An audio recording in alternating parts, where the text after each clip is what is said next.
Hi, and welcome to the Decomposing Flower podcast. We're going to continue talking about the network and the Marc Dutroux case from last week. If you tuned in last week, we're going to be delving into the testimony and the allegations of a child predation network.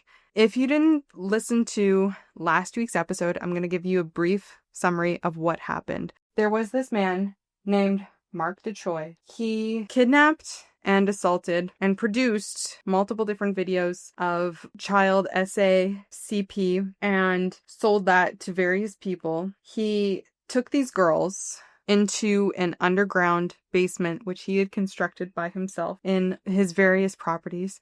This man had over 10 properties. And in the basement, he would starve and these girls. And he buried some of these girls alive, along with his collaborator, Bernard. Eventually, he was found after the police had overlooked these children actually screaming. They went in his house multiple times, overlooked these screaming children, and they eventually arrested him after a witness said that they had seen him kidnap a young girl. Even though multiple different times parts of the community that came out and said that he was kidnapping girls, including his own mother. He has been sentenced to life in prison, but around him there was a network that was protecting him. And that's where we're going to talk about today. I'm your host, Kira, and with me is Jen. Everything we say in our podcast is information that we have gathered from testimonies, interviews, documents, and what we believe to be trustful sources. Any opinion we say is our own opinion. It's very important to note that parties are innocent until proven guilty. Yes, but I am also allowed to express my own opinion. If you disagree with me, that is okay. But this is what I believe, and these are what these victims believe as well. Let us know your thoughts in the comments. And of course, we mean no disrespect to the victims today. We're just trying to uncover and talk about. It's so important to talk about what these children went through. Today, we're going to be discussing the Shadow Network. Before we get started, I want to give heavy trigger warnings for today's case. We're going to be talking about CP, SA. We're going to be talking about abuse, all kinds of abuse. We're going to be discussing Beastility, and we're going to be discussing pretty much everything under the sun that is disgusting, and this was all done to children. So if you're not in the right mindset for that, completely understand. Please check out another one of our episodes, grab yourself a snack, go get yourself a tea, draw yourself a bath. We'll catch you in the next episode. But with that being said, let's get into today's case. So like we discussed in last week's case, after Marc Dutroux was blown open, the case was exposed. All of a sudden, there was a whole bunch of victims coming out. And they weren't just necessarily accusing Marc of the murders and assaults. No, there were a whole bunch of names coming out. There were politicians, there were judges, there were lawyers, there were businessmen, there were people in royalty coming out that they were accusing of being in the network.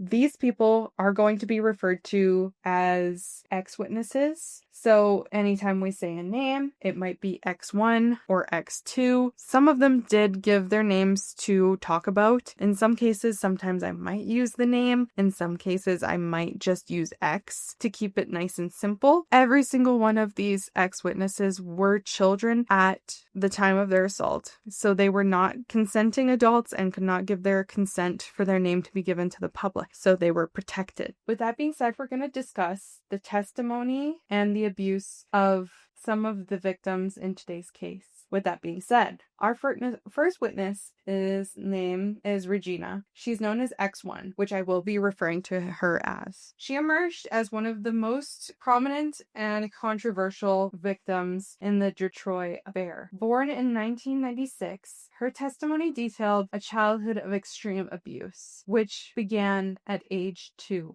Oh my God. She claimed to be prostituted by her grandmother, who owned a hotel, a brothel for high-level pedophiles and sadists.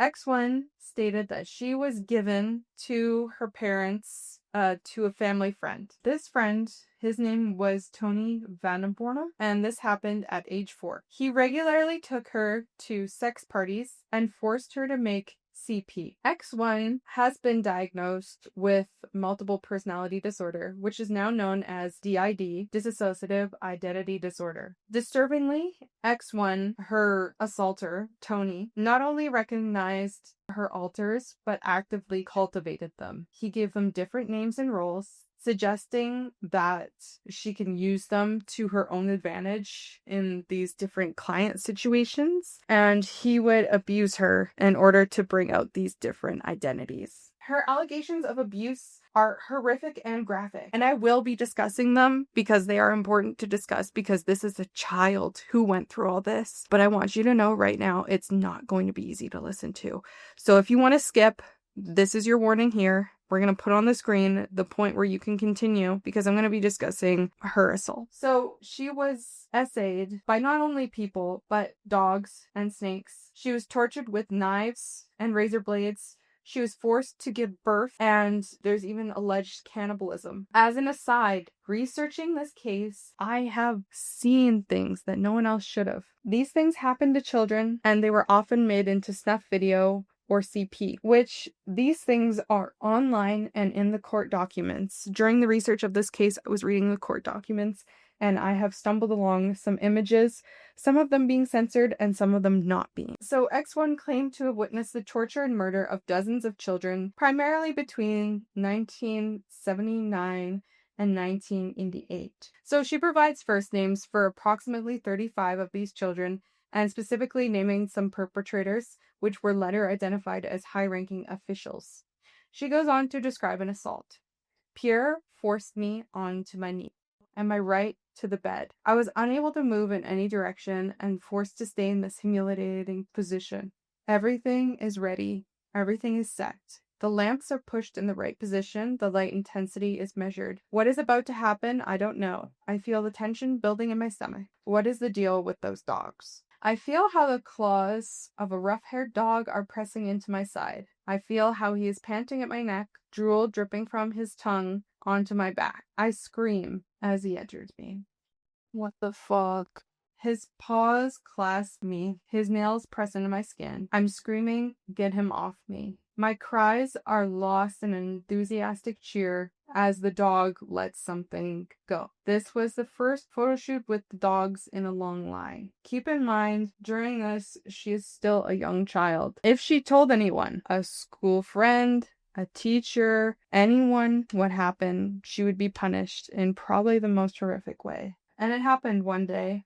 Her abusers found out that she had given out signals of her abuse. They had tortured another girl in front of her eyes. During the torture, the perpetrators would scream at her that this is her fault. They would put her face into the other girl's blood. X1 had to ask for forgiveness to the other girl, even when X1's best friend was essayed and murdered in front of her eyes. She gaslit herself, pretty much, thinking that, this was the girl's fault. This was because she just became too old. That's all that happened. It wasn't because of X1's fault. It was just time. Time had occurred. Other witnesses frequently spoke about the end circuit, in which girls ended up dead by the time they'd reached their 16th birthday. Growing too old, or not going along with abuse, or failing to satisfy a customer could all lead to a child's death. X1 would eventually grow old.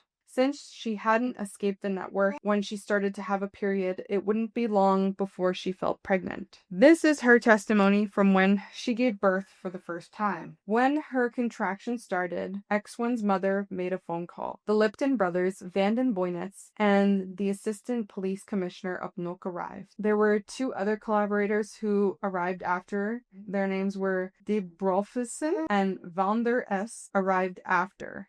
Vander put a knife on her throat while Brodovisten essayed her. They made her pleasure herself while Vander took a number of photos. Lipton, one of the brothers, then essayed her with a razor blade. When the child exited her, the Brofesen beat her multiple times in the face. Directly after X1 gave birth, she was essayed and sodomized.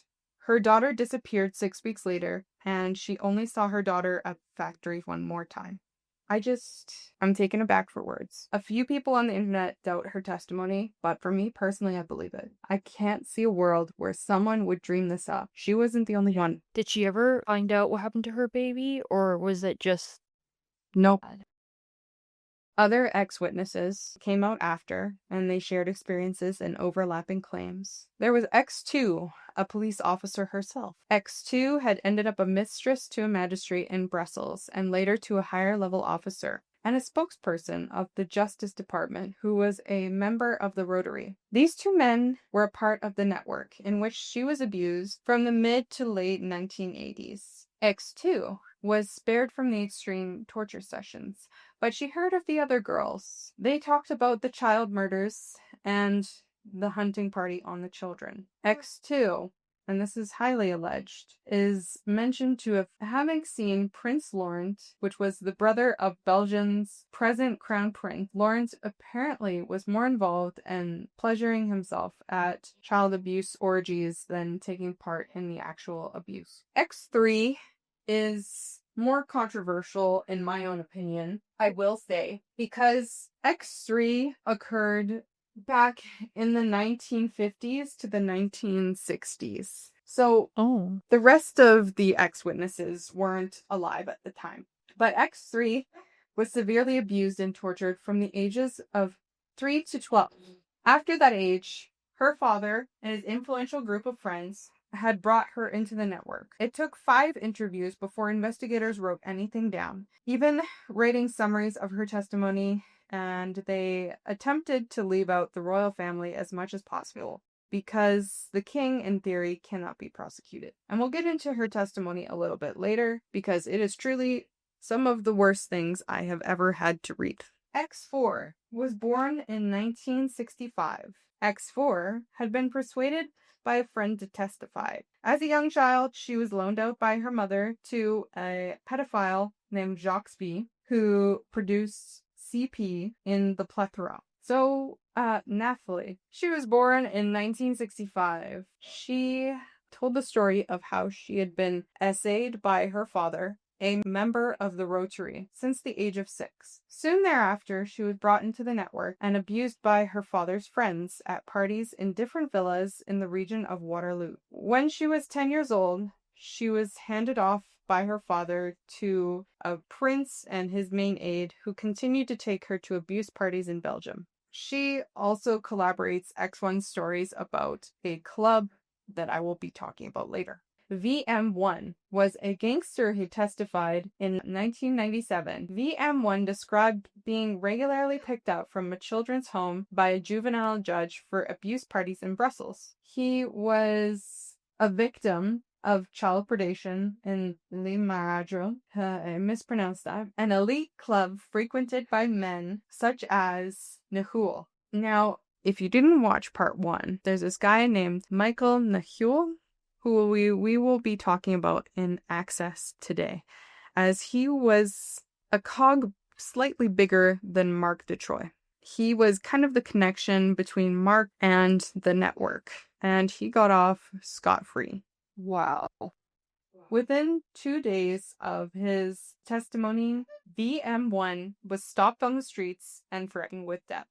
Chantal was essayed by her parents. Her grandmother was into Satanism, and that's something that regularly happens in today's case, that a lot of people are talking about Satanism in today's case and child sacrifice. I'm not going to get into that too much, but just know if you're looking into today's case, it's also going to be there. But she moved with her parents to Nobility at age 6, and sometimes brought to the hotel villa that X1's grandmother owned.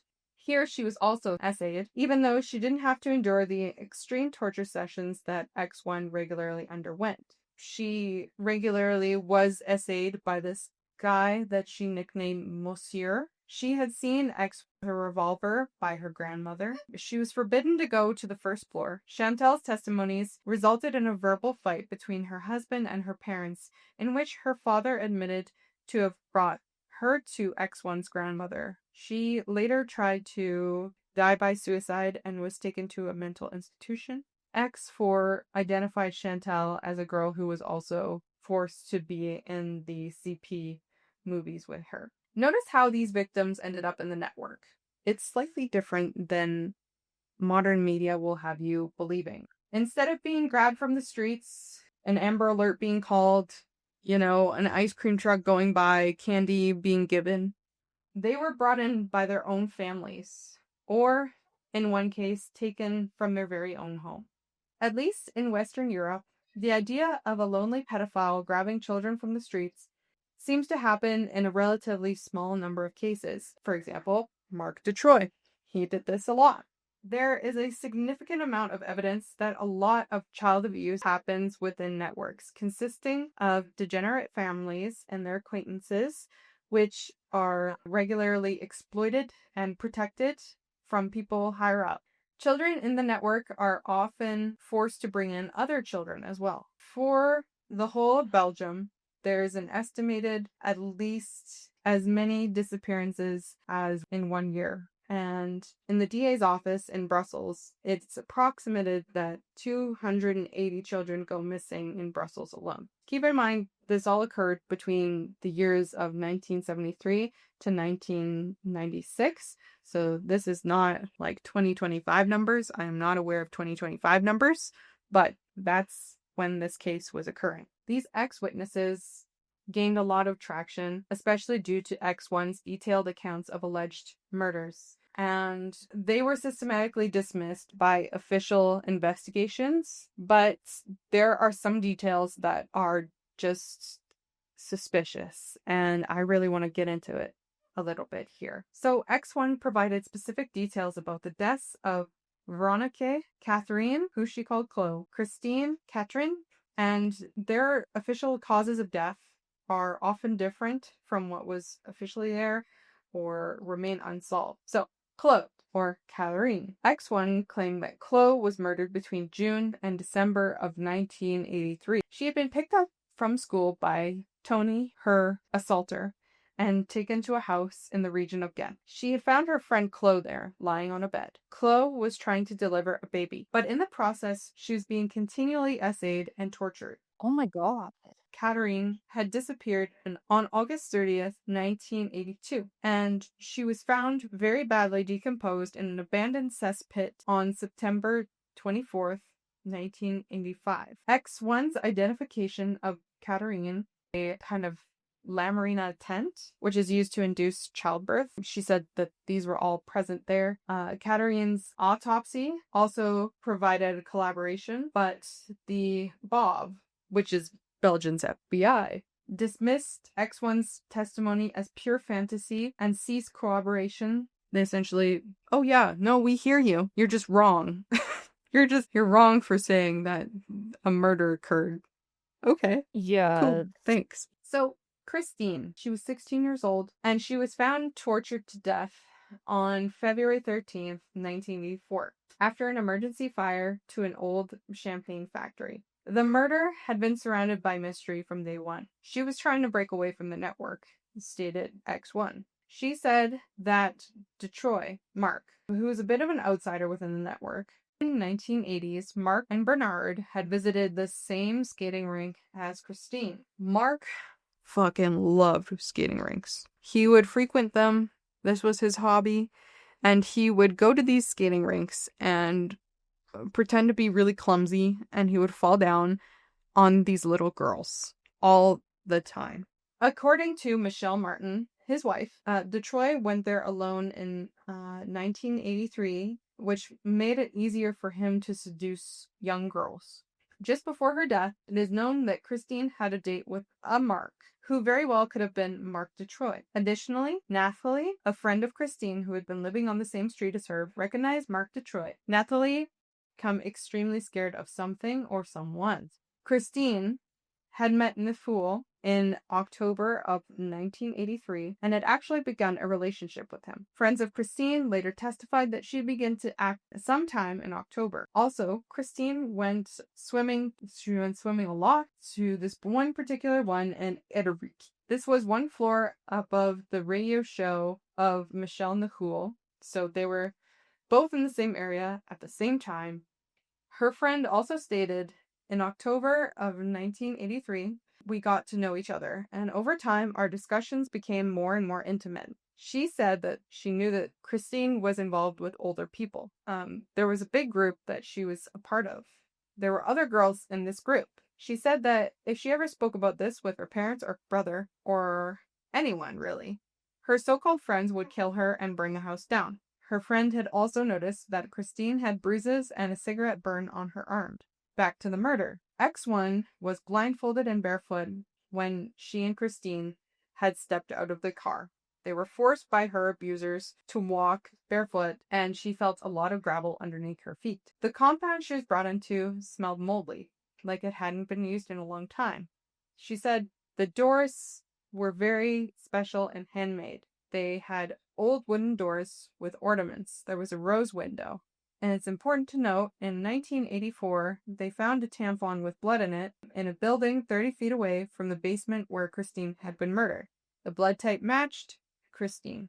DNA test was processed in 1999, a cigarette butt that had been found on the murder site. However, Van Epstein, prosecutor, had closed the investigation before the results had been made. There were burnt notebooks in the satchel belonging to Christine found in the same building, disproving claims from magistrates that the building was not accessible at the time of the murder. Christine was set on fire while lying tied up on the ground. X1 describes how one of Christine's wrists were penetrated by a metal bar. It was hollow inside, 30 centimeters long. The investigators then went on to say, when they were taking descriptions and writing down the scene of the crime, they went on to describe how it almost looked like she had been crucified with these metal bars rolling through her wrists.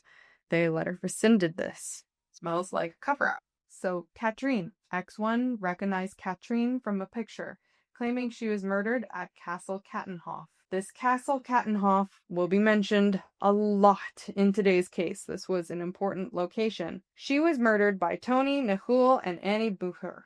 I probably mispronounced that. Later, a picture closely resembling Katrine was found in the home of pedophile Gary Ulrich, who had donated large sums of money to a postal box above the cafe where Katrine had last been seen. She was murdered and found dead 6 months later on June 22nd, 1992. The autopsy showed that she had been murdered soon after her kidnapping. Those responsible have still never been caught. Vernon Keek, I'm going to mispronounce that. She had been tortured to death with a knife at an abuse party where Michelle Nahul, Annie, and her assaulter Tony, Emile Delahart, which was the father of another murdered girl in the network, a member of the Burt family, and several others had been present. Vronkie's father, Jacques, turned out to be an administrator of a cinema company which was owned by the Burt family, and went on to become a chairman and a patron of the International Film Festival of Flanders located in Ghent. Patrick and his team looked up the death certificate of Vronkik, and it turned out that she had officially died from a chronic disease, apparently cancer. In any case, the nature of the disease, the inspectors couldn't figure out why a neuropathist and a neurosurgeon had signed her death certificate. They went back to X1 and asked if she knew any of the men. According to X1, 2 of these doctors, one of them internationally esteemed at this moment, have been present at the abuse parties, organized by the Hannett family, also headquartered in Ghent. She had been essayed by one of them. The other one was more interested in 7 to 8-year-old girls. So, yet again, another cover-up. Another big person in today's case that I will be discussing is Anneke Lucas. She was a normal girl. She would go to church. She had a brother. She enjoyed playing in the sun. She was just a girl who wanted to make her mother proud, much like any other normal child. Her mother's name is Sabine Michelson, who is honestly one of the most horrible people on this earth, along with everyone else we have discussed in this episode. Anneke was known as the girl who was used for the VIPs. See, they had a game. The game was that they would flirt with her, but she would only choose one. She was the prize. At 10 years old, she was essentially part of a transaction that occurred between 2 countries. She alleges that this was the long-standing prime minister of a large European country. But let's take this back to the beginning of her story. Anneke was sold into the murderous pedophile network in Belgium when she was only 6 years old. Her family's cleaning lady abused and groomed her before she took her out to an executive club for drug-fueled orgies. Despite Annick's protest, her mother not only disregarded her cry for help, but began getting involved and even started driving her to these events herself. She felt as if she lived a double life, since she still lived at home and attended school during the week. When she returned home, her mother and her stepfather acted as if nothing happened. Their denial made her question her reality and made her believe that what she was experiencing was a normal child. Shortly after her 6th birthday in 1969, Anneke was taken to an orgy for the first time in a castle, the same castle that I mentioned earlier, used for an S&M show, tied up with an iron dog collar and made to eat human feces. She was left there lying, humiliated like a broken object. After she was married, I was 4 when she was married, and then at 5, these pimps, this woman started cleaning our house. And a year later, so this woman actually and her husband, they would take me for weekends, they would groom me, they would take me with other children who were not their children. Just around my 6th birthday, they took me for the first time to an orgy. Sometime later, my mother took me herself. Being exposed to the network. But like I said, it wouldn't be long before her mother got involved and started taking her herself. She would take her to the castle. One of the places where I was abused, it was not an orgy where I was sometimes taken and brought in late, and then I was just mingling with the people that were there. No, this was a place, a mansion where I was taken sometimes, and I would just have to go straight to a small room, and in that room there was a dirty mattress, and then I would just be there and wait for the men to come. Trying to take off my t-shirt, I got stuck, and so suddenly I was in this space where I somehow thought I was going to be killed, and I couldn't see anything, and my arms were stuck, and my head was covered, and he ripped the shirt off and laughed. I had seen children be murdered. I had heard of a girl being shot for not acting like everything was okay after being raped. And so I took a risk with this man. I stared coldly at him. And I thought, well, he must not be very important because I know he's just kind of silly and he's okay with this. He's not doing anything. He's not going to do anything to me. So it was a great surprise to find that he was number 2 in a world power. And the whole time this was happening, her mother just thought that this was okay. This was a reliable source of income. And bullshit. And that she should just be able to go ahead and do this. Your own kid. That's just pure evil. She was pure evil. She seemed to believe that I was going to get a good husband from this. She definitely was crazy that way, that the fact that those people, she considered them as higher up, that she thought that everything was fine and that I was in good hands. She got paid also, but there was this idea in her head that because those people were of high standing, that this was absolutely the thing to do. So the leader of this Belgium group, his name was Paul Boynets, but Anneke will later go on to just call him Polo.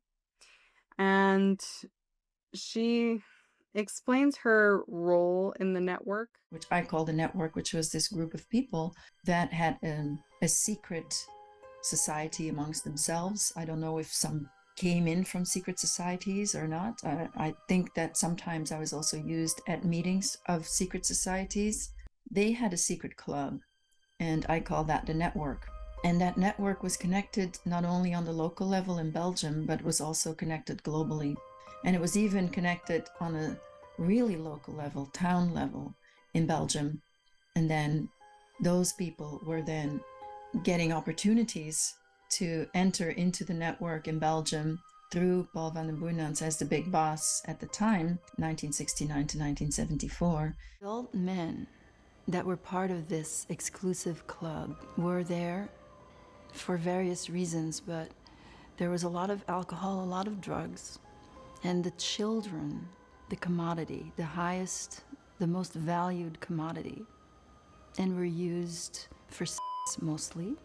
But there were a number of aristocrats that were part of this club who also liked killing children. And that was just normal. She was believed to make it seem like what was happening to her was normal. I can't imagine that. I was also approached by some people who were able to help me identify some of the perpetrators. There's one perpetrator that, like some others, I was able to just type in the country of the person that I knew they were from, which was not in Belgium, politician, and the year, and the person just popped up right away. It was amazing. I had no idea that I was dealing with people who were that important. I had no idea that these were people on the world stage and that they were actually very visible. And the other way in which I was used was to basically indoctrinate what they call the newcomers, which were really not newcomers. They were just new to having to raping extremely young children. He would be the middleman in these parties. It was disgusting because there was this one occasion where one of the higher-ups in the network, his name was Gaspard, and he would offer her to these other men by, I don't even want to say this, but showing how receptive she was to these old predators by rubbing his hands all over her butt and legs and thighs. Later that night, she would be essayed by Michel Nouhoul and Gaspard. In 1973, at one of these orgies, Anneke would meet Patrick Hammers, who was 21. She thought he was also another child who was within the network. It turns out he had power and control. He was also a Belgian criminal. Patrick was able to convince Polo that Anneke should be his for the night. He manipulated her and swore that he would never touch her, and that night he didn't. He did this for quite some time, saving her from the abuse. She would share stories with him. One such night, she told Polo no to his essay. He was frustrated and told her to take his clothes and get out of there. Later, when they went to her house, they had brought in a girl that Anneke had been kind to. They took both these girls into the basement and they killed the little girl, letting like these biting beetles go all over her and her dead friend's body. And I was naked, so they were biting me all over. Very quickly, I felt a presence, which I felt quite often. Benign, loving presence that calmed me down. And then this time there was some insight, and the insight was that the bugs are not the monster. They're just natural creatures. They're scared. They're out of their habitat. And as I relaxed, it seemed like I couldn't really feel the bite so much anymore. They left. They were bored. I wasn't entertaining. Patrick seemed to be her only hope for love. She so desperately wanted to be loved.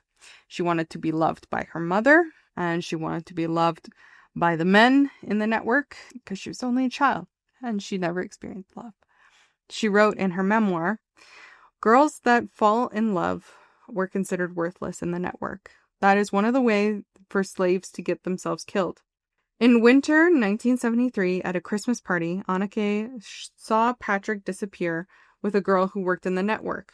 Later on, Patrick reappeared to Anneke, and he had denied being with another girl. He whisked Anneke off in a red Porsche towards Brussels. He went to their house, he went to his house, played music to her, and serenaded her, and he then went on to say that she was naive for not having sex, later saying that she couldn't always get what she wanted. This was one of the first times I believe they were physically together. There would be parties at these castles or aristocratic places where the owner would act as hosts. There would be more children than there would be adults. It would almost be like an auction where these powerful people would select the child. They would either do what they wanted there or they would do it later. Children were brought into the orgies. They were the special drug, the most valuable commodity. Each child she approximated, was subject to more than 6 hours of SA each week at the hands of as many of 200 pedophiles. At one of these parties, Anneke went up to the bedroom that she shared with Patrick.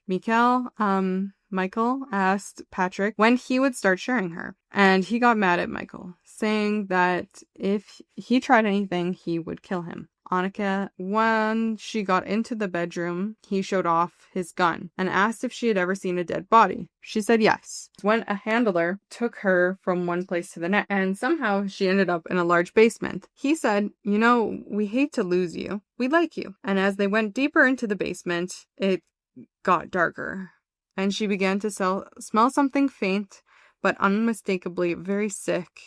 It was very specific. She would recognize it from very far away. It was then he turned on a light, and there was like a bare bulb or something hanging from the ceiling, and then a concrete bath at the other end. The first thing she saw was a body, but weirdly enough, she thought this sort of thing happens, that there's no need to worry, and on that moment, she completely got on his wavelength. The first thing she did was told herself that a human being is just a dead body. There's nothing to be afraid of. So she looked at her the same way that she felt that the handler did. Like they were looking at old leftovers. The body was a young woman and roughly working class. Anneke went on to say in her memoir, "I did not feel horrified. She had a very soft body. It was all very, very white. There was deep cuts all over her, but the deepest cut was the slash along her belly, horizontal, like opened up like a purse.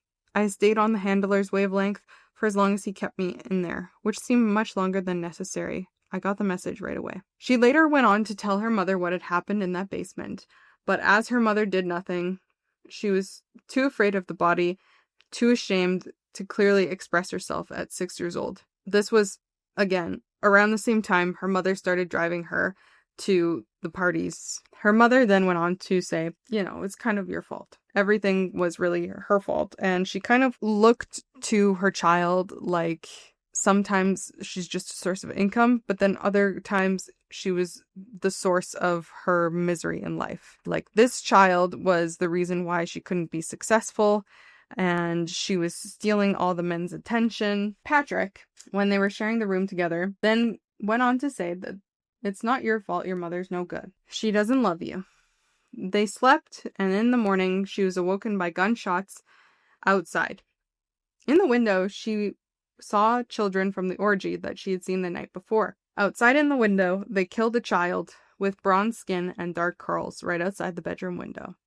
Horrified, she asked Patrick to take her home, but he just casually glazed out the window at the child's dead body on the ground before he eventually did whisk her away. In late 1974, Patrick and Anneke had intercourse for the first time, starting a long and complicated physical relationship. Patrick accused Anneke of not being the age that she is. Later that month, the two of them went off to the Belgian countryside, where they stayed, sharing deep talks and sharing time together. When suddenly one night, he told her to pack up all her things and treated her like shit. And he took her back to her mother's place. She was so upset that she didn't eat or sleep. So when her mother came and gave her a copious amount of sleeping pills, she was surprised when she woke up and found Patrick and her mom having intercourse. She was so upset she tried to die by suicide by taking more sleeping pills, but it was an attempt that failed. Again, she is still a child at this age, not even a teenager yet. It wasn't long before her mother returned her back to the networking events where she encountered Patrick. She went upstairs, slapped him, demanding why he would do such a thing. He just said he was curious, and then he beat her up. This was the first time he had beat her up. Patrick said that she should have been grateful for his protection all these years, and Patrick violently started essaying her. Patrick later apologized, returning back to the same old gentleman-like guy he had pretended to be, and drove her home, kissing her and wishing her a good night. Anneke's mom was pleased when she returned with a disfigured face from Patrick's beating. This is actually a pretty traumatic event which occurred to her back in April 1974. She was on a bit of a break as her mother didn't want to take her to the mansion due to a couple of incidents which occurred. One of these such incidents happened when she had met up with a group of children that were in the network, as well as there were 3 young boys. There was a girl and her boyfriend, and these 3 young boys essayed her in the bar, one of the boys being Peter Bosmans. He stayed behind, stating that he didn't know it was going to be a gang essay, and that this was supposed to be the initiation into the network. He cuddled her and promised to see her again. They stayed there for the whole night. She went on to say, girls like myself, whose parents give them to the network, usually don't survive to their teens. But if someone from outside the network cares about her, she goes to bed full of hope and happiness, thinking that there might be a chance for her. It was a long time before they met up again, but when they did, Peter and Anneke went on a walk. Anneke told Peter about everything that she had experienced through the network, every piece of her childhood. She told Peter that as soon as Patrick dropped her, she would be dead. And she stopped in her tracks, thinking, that might just happen sooner than she was thinking. Peter then told her about his life, which was assumingly pretty normal for a 14-year-old, before he essayed her for the rest of the night. When she went home, Patrick was there at her front door talking to her mother. He then took her upstairs and tried to essay her, but she fought back. Patrick held a gun to her head. He had previously told her that his gun breaks through lies. And when you confront someone with their death, they reveal their truth. And she said that his truth was that he wanted her to drop the cold front and be the person that loves him. So she did just that. And he then essayed her as she thought about Peter. The next day, they went to the castle and went to the same room they shared. And Patrick then said to her, your mom ain't that bad. She was quite upset and spent the rest of the evening trying to avoid Patrick. But then she noticed he was talking to the girl who had introduced her to Peter. It was then that he had gotten very upset and started to chase her upstairs around with a knife. He cut up the back of her legs, but she was able to placate him. And eventually, after 5 days of kind of hanging out in the room, he drove her home. And then Peter came to her front door. He was very worried about her. She snuck out and went to Peter's house, where he tended to her wounds and listened to her as she cried about her eventual death. Peter said that he was getting ready to tell his father about her and that she should try to stay for as long as possible. She thought that she was no good for Peter. And there were kind of like this back and forth where she would say that she loved him and then she didn't love him, that she actually loved Patrick more. Essentially, she was just trying to push him away by saying that she didn't love him, but he should still try to take her away, and that she was no good for him. She was tainted. Peter was obviously sad, but he continued to pursue her anyways. It wasn't long before Anneke had gotten into a fight with Patrick, where she said, "I don't love you, I love Peter," as she was getting beat. And Patrick abruptly stopped the beating. He looked at her and said, "I will kill Peter." Then he locked her in the room, and she begged and pleaded for him not to kill Peter. He said, "Clearly you do love this little bastard." He left and came back, unlocking the door, and told her Peter was dead. Later, when Anneke was doing research for her memoir, she said that she went back to Peter's dad's house in 2005, and she remarked after talking with his father that on September 12th of 1974 at 4:10 p.m., upon returning home from work, he found Peter's lifeless body on the floor of the kitchen. The stove was turned on and gas was seeping out. The death was recorded as an accident. During this meeting, Anneke could not tell him the real cause for Peter's death. It was after this event she started doing drugs, anything to numb the pain after Peter's death. She's not even a teenager. It was in September of 1974 when they were sharing a moment in the bedroom.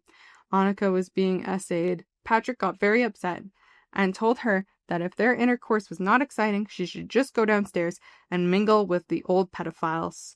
She said no, and he basically went on to say, "I never loved you," and started beating her. He told her about all the people that he had been sleeping with, including her mom and several other people at the network. She went to the bathroom to clean herself up after this, and she was met by that same girl in the network who had introduced her to Peter, along with several other predators. It was there that they essayed her, but not before they checked for Patrick's stuff inside her. They told her that she had been lying because his stuff wasn't inside her. The other girl said that Anneke was lucky because she didn't have her period yet. The girl said that she had to have multiple abortions and she could have died. Michael Dutroux met her after this. Essentially what happened is he took her and got her ready for torture. So he took a cigarette and burned it into her arm, and they continued torturing her using a penknife, scissors, screwdriver, a razor blade, a fish hook, and other medical devices to help destroy Anneke's body. Keep in mind, she's also being tortured by other children within the network who are just as mentally damaged and manipulated. I will not go on to describe the torture, just know it's awful. But as he's about to start cutting off her feet, Polo's friend came in and stopped the torture. It was then she saw Patrick openly essaying an 8-year-old girl. They went into Polo's office and Polo asked which one of them should live, the little girl or her. She said the little girl. They went on to a castle, the same castle that we'd mentioned, where Anneke changed her mind and suddenly they all went to a house and started having drugs. Very odd. But Patrick then told her that he had gave up his life for hers, indenturing himself to Polo. It was in the basement where they took the little girl and strapped her to a dentist chair. She was essayed and they lit her on fire. As the final blow, they gave Anneke a knife. She said she's had situations in her past where she'd been trained to defend herself, and these situations floated through her mind. She was prepared to take a look and attack the men around her, but she stopped and she reviewed her life and she looked at the girl in front of her. She could see them as they looked at her like a collection of legs, thighs, and genitals. She remembered the countless faces and the countless scorns. She went on to say in her memoir, I recall the hundreds of men that came into that room with a dirty mattress in that mansion, and not one of them said no. This is a child. I can't do this. I came to this event, but now I'm alone in a room with a child, and I will not stoop to this. Not one of them ever stopped himself. I'm furious at Mama. Mama never stopped herself. This girl is not Mama. I wish it was Mama strapped to this dentist chair. She then went on to say, what did you do, Mama? Why did you do this? Why did you have to have me? She went on to stab her. She blacked out and eventually came back to life after almost dying in the same basement, where Patrick took her home and said, this might be the last time I see you, so come find me in 10 years. And then that's the last time she saw him. The perpetrators, in her testimony, they were real people and they really did exist. Patrick went in and out of jail. He robbed banks. He got married. I don't exactly know entirely what happened, but I know there was a prison break, and Polo, who was a national defense minister and the prime minister of Belgium, was kidnapped and held for a ransom of 63 million francs, which was eventually paid and he was released. Investigators in Polo's case got the trail on Patrick Hammers and were eventually led to his hiding place in May 17th of 1989. Patrick and his wife Denise and a friend were apprehended in Brazil. He did interviews following his arrest and admitted to the role in Polo's kidnapping. It's interesting, right? Almost like the two knew each other. Weird. Patrick then remained in custody in Brazil for a year before he was extradited back to Belgium. Court hearings were scheduled to happen right away, but it was delayed. And allegedly, he killed himself by hanging. Interesting to note, he was 40 years old, no autopsy was performed, and apparently no one was allowed to view his body. So you're probably wondering what happened to her. So she's gone on to advocate for trafficking victims.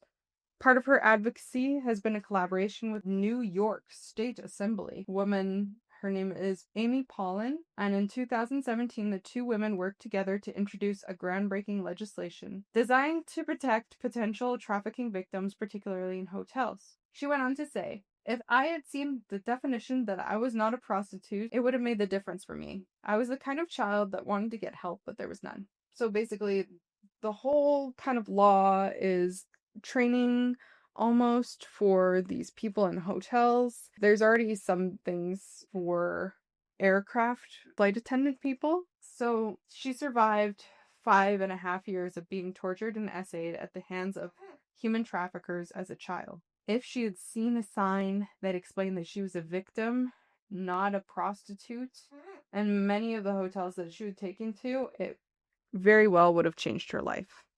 She's also founded the Liberation Prison Yoga, a program aimed to bring healing to incarcerated individuals by helping them address personal trauma and empowering them to heal from within. She also kind of runs therapy sessions for SA victims. My takeaway from her testimony is that it's fascinating, it's terrifying. If her story is true, we have enough evidence of much of what she's saying still happens today, and it's been collaborated with other people. There's a couple parts that I left out of her testimony where she goes on to say that she's been trained by Nazi spies and about the satanic worship.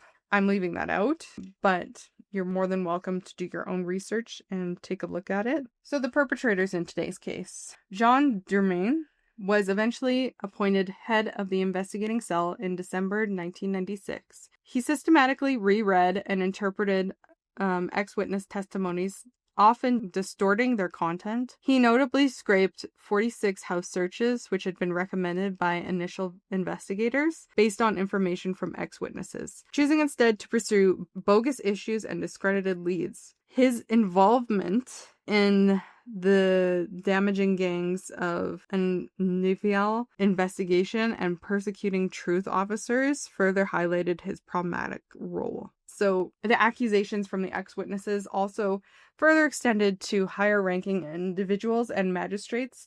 Police Commissioner Georges Marinet and lawyer Jean-Paul Durmont were allegedly central disinformation schemes. Both Marinet and Durmont were named as abusers by ex-witnesses, suggesting a direct conflict of interest. Furthermore, Jean-Claude Van Espien, there's a lot of people named Jean, was assigned to further investigate Christine Van Heel's case, and he had direct and familial ties to Michelle Nahul and Annie. So there's just a hodgepodge of people being involved in everyone's case here. The Lipton's family, who was repeatedly named by ex-witnesses X1, X2, and X4, Maurice and Leopold Liptons, they were accused of being violent child offenders and involved in a snuff network. A relative, Count Francois Lipins, also mentioned a connection to a snuff network in a document within a dossier.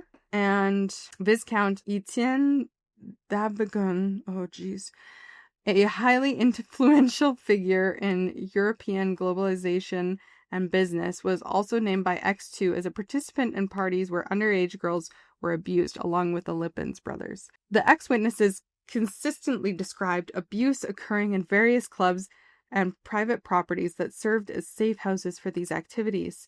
These locations were prominent establishments like Les Aprettes, the Dolo, Le Murano, and Co. Slee Co. I probably mispronounced that, but I tried. As well as private residences such as X1's grandmother's Hotel Villa, Annie's home, a factory, Chateau des Amours, and Castle Kattenhof. These sites were reportedly used for sex parties, torture, murder, and even just disgusting other work. To collaborate this, during a time in the early 1980s, Durgen was the owner of Co. Clee Co., a nightclub where X1 claimed to have been abused by the customers of her assaulter Tony, together with Clarine, if you remember that. Investigators found that Co. Clee Co. was mentioned in Tony's diary. They also found that this nightclub went bankrupt in 1984. One of its largest creditors was a video store which was owned by Tony called Le Cinéma Publicaire. So another backer of the Coquelicot's activities was the firm called All Meat, in not which Dejeune was a partner, but there was also another guy who was named George Koch, who was also a Dutch porn king.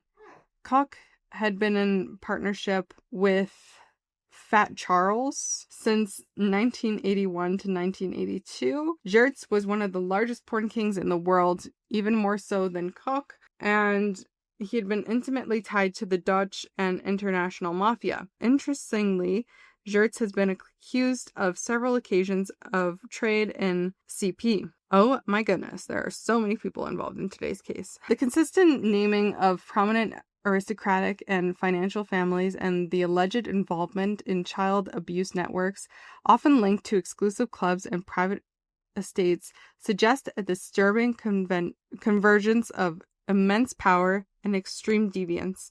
The Black Network is basically a manifestation of shadow elite operating behind the scenes. Two of the most prominent members implicated in the ex-witness statements are Paul Boynants, a former Belgian prime minister and defense minister, and Baron Manette Bon de Beauvision. Jesus, I cannot see these names. A key figure in the fascist underground. Multiple ex-witnesses, X1, X3, X4, accused Van den Boynants of being a violent child abuser or often involved in hunts on children. X1 and X2 named de Beauvision as one of the most sadistic abusers in the network. These individuals were central to organizations like CEPIC, Fond de l'Alliance, and Westland New Post, which aimed to destabilize the Belgian state.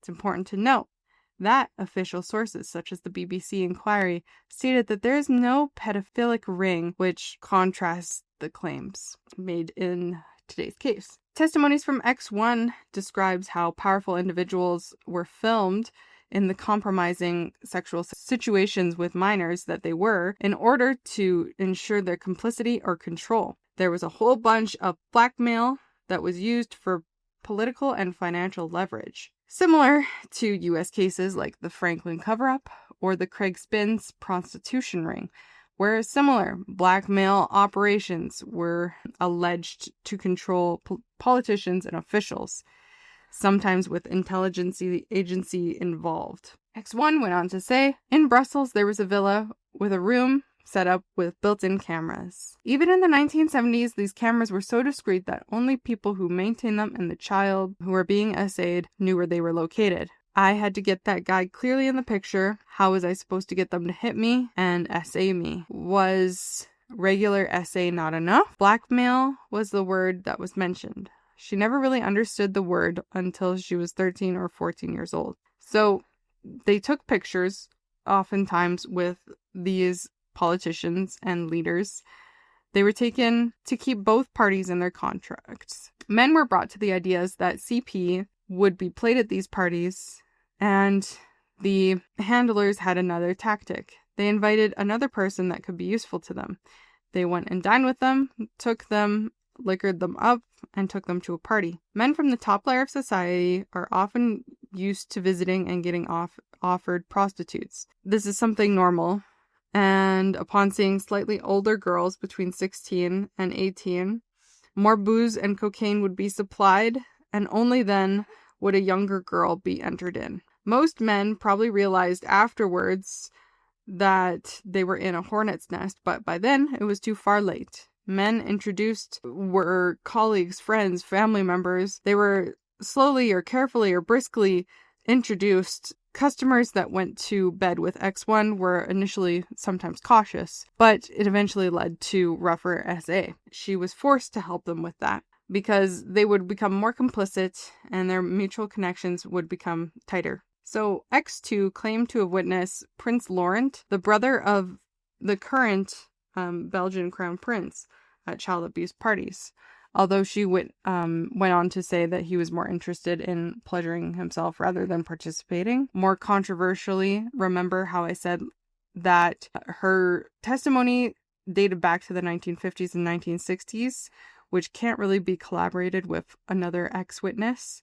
She implicated Prince Charles, King Baldwin, and either King Albert I or II in severe abuse and torture. Her accounts, which I will leave out of this because they are too awful to be said, described horrific scenes of child castration, including her own, forced cannibalism, also including her own, and children being devoured by dogs, repeatedly occurring in towers or cellars. She described a luxurious house with a teenage picture of Baldwin on the wall, where she was allegedly essayed by him. X3 was a respected woman within society, but again, she can't really be collaborated with other ex-witnesses, so take that with what you will. So the most disturbing thing that I will leave off with is the existence and viewing of snuff films, recording depictions of actual murders and sexual violence. Multiple victims, including X1, X2, X3, X4, Nathalie, and VM1, consistently testified about children being tortured and murdered, these acts being filmed and shown at abuse parties. X1 described the factory as a location where snuff movies were shot, implicating figures like Paul Boynens and his driver, and Baron Bovsnen, Annie, Michael Newell, and former Prime Minister Wilfred Martens in these activities. So, collaborating these claims, Jean-Pierre van Rossum, a controversial yet wealthy Belgian figure, published a book in 1993, in which he described purchasing a snuff film for 5,000 euros and being offered the opportunity to participate in one for the low price of 75,000 euros. He detailed a 57 unedited film showing extreme torture and murder. An anti-child CP group claimed to possess the snuff film, in which they showed it to members of parliament. Interesting. In stark contrast, official sources and fact-checking websites generally dismiss the commercial production of snuff films as urban legend, asserting that there are no examples ever out there. There are existence of amateur-made videos by murderers for personal gratification, but there are no commercially distributed snuff films. The initial outrage over Dutroux's crimes were compounded by the perceived incompetence and alleged corruption within the investigation, particularly the removal of Judge Conorode. And this is just an aside. So Belgian people were pissed. And along with the systematic dismissal of the ex-testimonies and the persecution of honest investigators, it led to the suspicion that high-level individuals were being protected, which led to the White March of October 1996, which drew over 300,000 participants marching down the street as a powerful symbol of disillusionment and a collective demand for justice. They were all wearing white to symbolize innocence that these children did not have. That's over 20% of the Belgian population. There's still an ongoing, consistent cover-up. Despite everyone kind of making inquiries, reforms, there's still mistrust and there's still no justice. Despite the conviction of Marc Dutroux and his immediate accomplices, there's still the network out there. There's still child abusers and traffickers unresolved on the official narrative. The acquittal of Michel Nahul on kidnapping and murder charges, despite the strong evidence of his involvement in drug and human trafficking, is wild. He was released on parole in 1999 and said it himself in an interview in 2001. I control the government. Everyone has compromising dossiers on one another, and it can be used as leverage in the right situation. This is the Belgian disease. Give me another 20,000 marks, and I give you a serving minister who is embroiled in a murder. I know the killer, and I can contact him by phone. You want to listen? Okay. They then turned the voice recorder off for a sum of money. He went on to say, I'll give you a picture on Prince Albert, who jumped on a 16-year-old girl naked. It was shot on the second floor of the Mirando Club 20 years ago. Then I have to leave Belgium. The alleged existence of a vast protected child abuse and snuff network is deeply hidden. There's so much we don't know about today's case, and there's still a lot that I did not talk about. I just want to leave off about the healing and next step for victims, which is best said by Anneke. Children are the most vulnerable of our population. We want to create a society where children will be safe, where children will have a community around them. Every child deserves safety. No child deserves what I went through and what millions of children each day go through. But unfortunately, the way the system is right now, that is part of the system. As women, we have so much potential to be truly empowered by feeling into everything that we as women endure. That gives us more strength than anyone. All that pain, behind all that powerlessness and that humiliation, really feeling into what was done to me, really understanding that it wasn't me, that at the end of the day, I'm okay. I was a child. I was being victimized. It wasn't my fault. The implications are far-reaching. This case serves as a stark reminder of the vulnerabilities in our society. With any accountability, the shadow these networks continue to have will loom and still will continue to this day. Thank you so much for listening, and we really hope that we explain this case with as much factual information as we could. Again, we meant no harm, and if anything we said was wrong, please let us know. If you have any case suggestions, leave it down in our Google form. Let us know what you think about the case in the comments down below. This one was a rough one, so take care of yourself, and we'll see you in the next episode.